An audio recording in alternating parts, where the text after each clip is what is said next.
حضرت عمر فاروق کے صاحبزادے کی ملاقات ہو گئی حضرت عبداللہ بن سلام رضی اللہ تعالیٰ عنہ سے۔ یہ تورات بھی جانتے تھے، پھر قرآن مجید کا علم بھی انہوں نے حاصل کیا، مسلمان ہوئے، بہت بڑے عالم صحابی تھے۔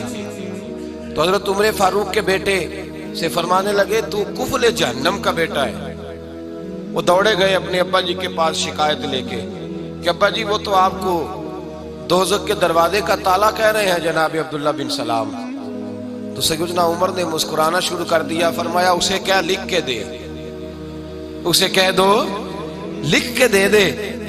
وہ کہنے لگے عجیب بات ہے، وہ اتنی سخت بات کر رہے ہیں، آپ کہتے ہیں لکھ کے دے دو۔ فرمایا بیٹا تو بچہ ہے، تو سمجھا ہی نہیں، میں بھی مصطفیٰ کی بارگاہ میں بیٹھنے والا ہوں، وہ بھی رسول اللہ کی بارگاہ میں بیٹھنے والے ہیں۔ وہ کوئی بڑی بات کر گئے، تو نہیں سمجھا، جا لکھوا کے لا۔ وہ واپس آئے، کہنے لگے عمر کہتے ہیں لکھ دو۔ تو حضرت سیدنا عبداللہ ابن سلام کہنے لگے چل میں تیرے ابا کے سامنے بیٹھ کے لکھ کے دیتا ہوں۔ وہ آئے، سیدنا عبداللہ ابن سلام رضی اللہ عنہ لکھا کہ میں نے خود مصطفیٰ کریم سے سنا ہے کہ عمر جہنم کے دروازے کا تالا ہے، لکھ دو۔ انہوں نے لکھ کے دیا تو صاحبزادے کہنے لگے ابا جی چاچا جی مجھے بھی ذرا بتا دو اس کا معنی کیا ہے۔ تو حضرت عبداللہ ابن سلام کہنے لگے بیٹے اس کا مطلب یہ ہے کہ جب تک عمر دنیا میں رہے گا جہنم کو تالا لگا رہے گا، یہ لوگوں کو گناہ نہیں کرنے دے گا، یہ آڑ بن جائے گا، یہ جانے نہیں دے گا لوگوں کو دوزخ میں، دروازہ بند رہے گا جب تک۔ اتنا بڑا شخص جو گناہ کرنے ہی نہ دے، جس کے بارے میں نبی پاک فرمائے کہ میرا عمر جس گلی سے گزرے شیطان رستہ ہی بدل جاتا ہے، وہی عمر فاروق رضی اللہ تعالیٰ، وہی عمر فاروق رضی اللہ تعالیٰ۔ انہی جناب عمر فاروق کا حال یہ ہے کہ وہ آخری عمر مبارک ہے، گھر کے اندر بیٹھے ہیں تو پھوٹ پھوٹ کے رونا شروع کر دیا، تڑپ کے روئے، تڑپ۔ زوجہ کہنے لگی بیٹے سے کہ پتہ کرو تمہارے باپ کو کوئی مسئلہ تو نہیں، تکلیف تو نہیں، طبیب کا بندوبست کرو۔ شہزادے اٹھے، ابا جی کیا بات؟ کہا بیٹا کوئی بات نہیں، اماں کو بلاؤ۔ والدہ بھی آ گئی، جناب عمر کی زوجہ بیٹھ گئی، کیا بات ہے کیوں رو رہے ہیں؟ فرمانے لگے آج مسجد سے نکلا تھا تو میرے مصطفیٰ کے صحابہ مجھے نیک کہہ رہے تھے۔ تو کہا جناب یہ رونے والی بات ہے خوش ہونے والی؟ آپ فرمانے لگے نہیں، ایک خیال نے مجھے ستا دیا ہے کہ باہر تو میں ٹھیک رہا ہوں، پتہ نہیں تمہارے حق میں بھی اچھا رہا ہوں کہ نہیں۔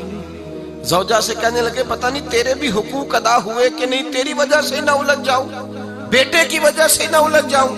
بندہ کتنا بڑا ہے، خوف کتنا زیادہ، تو ٹھٹائی کے ساتھ مسجد نہیں جاتا، تو اپنی مرضی سے جاتا ہے، کوئی خیر کا کام تو کرتا ہے تو اپنی موج میں آ کے کرتا ہے، اور تو کہتا ہے اللہ معاف کر دے گا۔ راتی ساری کر کر زاری، او نیند اکھاں تھی توندے تے فجر اوہی گناہگار کا آون سب تو نیویں ہوندے۔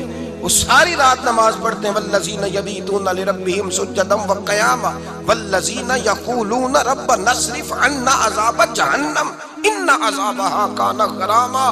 اللہ فرماتے ہیں میرے بندے وہ ہیں سارے رات سجدے اور قیام میں گزار دیتے ہیں، اور سویرے اٹھ کے یہ نہیں کہتے میں تہجد گزار ہوں، میں عبادت گزار ہوں۔ سویرے اٹھتے ہیں تو کہتے ہیں خدایا معاف کر دے، تیرا عذاب بڑا سخت ہے، اے اللہ ہمیں اپنے عذاب سے محفوظ فرما۔ لوگوں نے عجیب دھوکے میں مبتلا کر لیا ہے اپنے آپ۔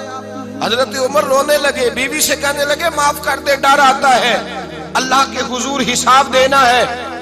عدل کرے تے تھر تھر کمبن اچیاں شانہ والے، فضل کرے تے بخشے جاون میرے جے منہ کالے۔ کہا تو اس طرح کر، زوجہ سے کہنے لگے چل تو مجھے معاف کر دے، میرے اوپر بوجھ بڑا تھا، رات کو چہرے پہ نقاب ڈال کے مصطفیٰ کی امت کی خبر گیری کرنا اور پھر سارا دن ان کی خدمت کرنا، میں تجھے اس طرح وقت نہ دے پایا جو میرا حق بنتا تھا۔